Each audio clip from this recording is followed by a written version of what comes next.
प्रिय दर्शकों, जय माता दी। आप सभी का हमारे चैनल पर बहुत बहुत स्वागत है। मित्रों, आज हम अपने इस राशिफल के कार्यक्रम में वृष राशि के जातकों के लिए अक्टूबर महीने का राशिफल लेकर उपस्थित हैं।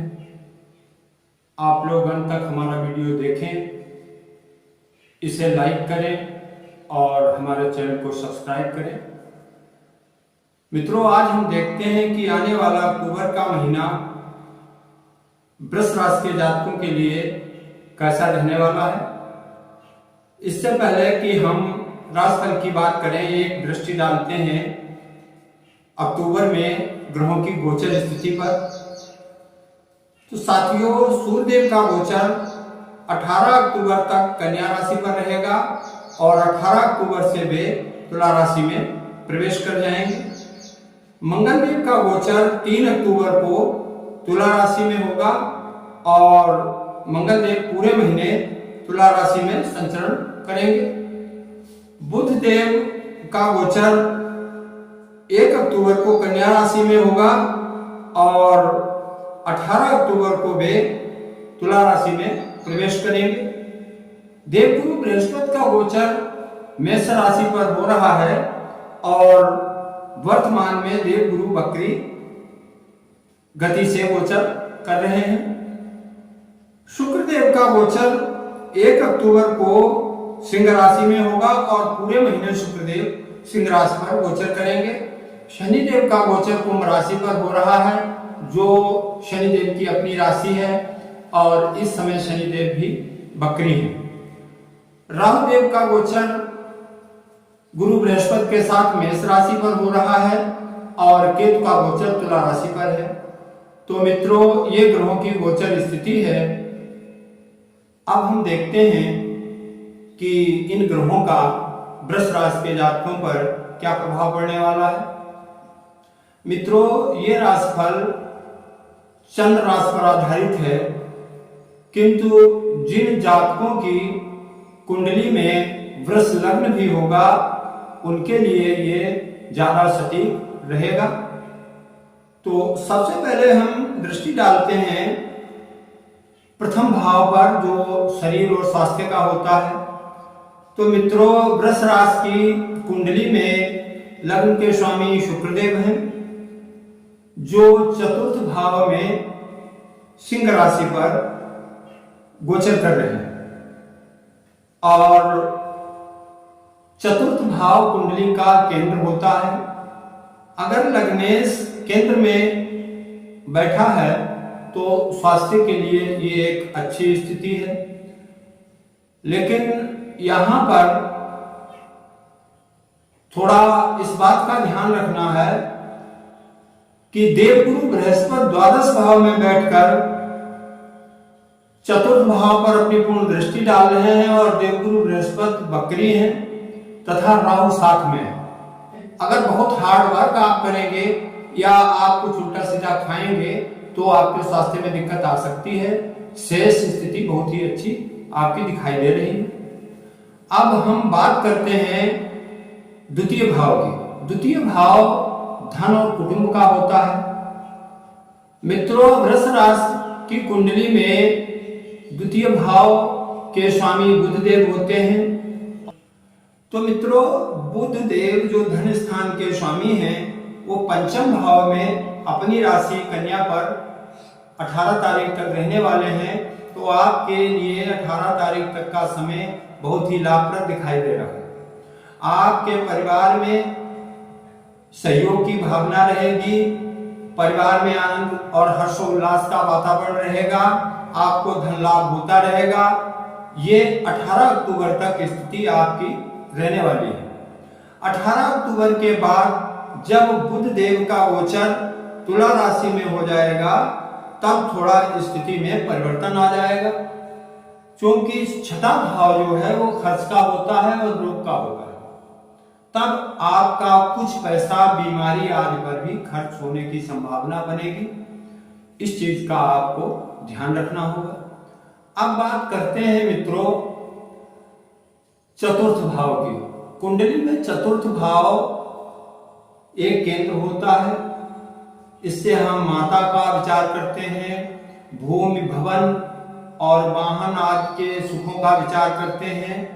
तो यहाँ पर राशि आ रही है सिंह, यानी चतुर्थ भाव के स्वामी सूर्यदेव हैं और चतुर्थ भाव में शुक्रदेव विराजमान है। तो शुक्रदेव चूंकि आपकी कुंडली में लग्नेश हैं, लग्नेश होने के साथ वो छठे भाव के भी स्वामी हैं। छठा भाव खर्च का होता है। अब यहाँ पर चतुर्थ भाव के स्वामी सूर्यदेव जो है वो पंचम भाव में 18 अक्टूबर तक विराजमान रहेंगे और वहां से वो लाभ स्थान को पूर्ण दृष्टि से देख भी रहे हैं। तो 18 अक्टूबर तक मित्रों ऐसा प्रतीत हो रहा है कि आप कोई नया वाहन खरीद सकते हैं, आपके भूमि भवन में वृद्धि होगी, आपको भूमि भवन संबंधी लाभ प्राप्त होगा, आपकी माता की तरफ से आपको सहयोग प्राप्त होगा, माता की तरफ से आपको लाभ प्राप्त होगा। 18 अक्टूबर तक ये स्थिति आपकी दिखाई दे रही है। 18 अक्टूबर के बाद सूर्यदेव जो सुख भाव के स्वामी हैं वो छठे भाव में चले जाएंगे और साथ ही जो है षष्ठम भाव में बैठकर वो द्वादश भाव पर दृष्टि भी देने लगेंगे। तो 18 तारीख के बाद में आपके लिए भूमि भवन प्रॉपर्टी की स्थितियां अनुकूल नहीं रहेंगी। तो अगर आप 18 तारीख के बाद कोई कार्य ऐसा करना चाहते हैं तो उसे विराम दें और या फिर आप भूमि भवन संबंधी कार्य 18 अक्टूबर तक अपने पूरे कर लें तो आपके लिए अच्छा रहेगा। 18 अक्टूबर के बाद आपकी माता का स्वास्थ्य भी खराब हो सकता है, इस बात का भी आप ध्यान रखें। अब बात करते हैं पंचम भाव की। मित्रों वृष लग्न की कुंडली में पंचम भाव के स्वामी बुध देव हैं और बुध देव 1 अक्टूबर से 18 अक्टूबर तक क्योंकि अपनी ही राशि कन्या में पंचम भाव में विराजमान रहेंगे। तो 18 अक्टूबर तक पंचम भाव जो है वो बलवान दिखाई दे रहा है। पंचम भाव होता है संतान का, मित्र का, विद्या और बुद्धि का, प्रेम का। तो पंचम भाव की स्थिति 18 अक्टूबर तक बहुत सुंदर है। आपके बच्चों की पढ़ाई में सुधार होगा, संतान की ओर से आपको अच्छे समाचार सुनने को मिलेंगे और जिन लोगों के संतान नहीं है उन्हें संतान प्राप्ति का योग भी बन रहा है। आपको 18 अक्टूबर तक संतान का पूर्ण सुख दिखाई दे रहा है। अब अगर बात करें विद्यार्थियों की तो चूंकि पंचम भाव विद्या का होता है और बुध देव बुद्धि और वाणी के ग्रह हैं, वो अपनी राशि पर उच्च के होकर वहां विराजमान है। तो ये समय विद्यार्थियों के लिए भी बहुत ही सुंदर दिखाई दे रहा है। अगर कोई व्यक्ति किसी प्रतियोगी परीक्षा की तैयारी कर रहे हैं तो 18 अक्टूबर तक सफलता की स्थिति दिखाई दे रही है और अच्छा समय है। अगर हम बात करें प्रेम और प्यार की, मित्रों पंचम भाव प्रेम और प्यार का होता है। पंचमेश बुध 18 तारीख तक अपनी राशि पर क्षेत्रीय गोचर कर रहे हैं। ये एक अच्छी स्थिति है। प्रेमी जोड़ों के मध्य जो है प्रेम बढ़ेगा, वो एक दूसरे को समझेंगे।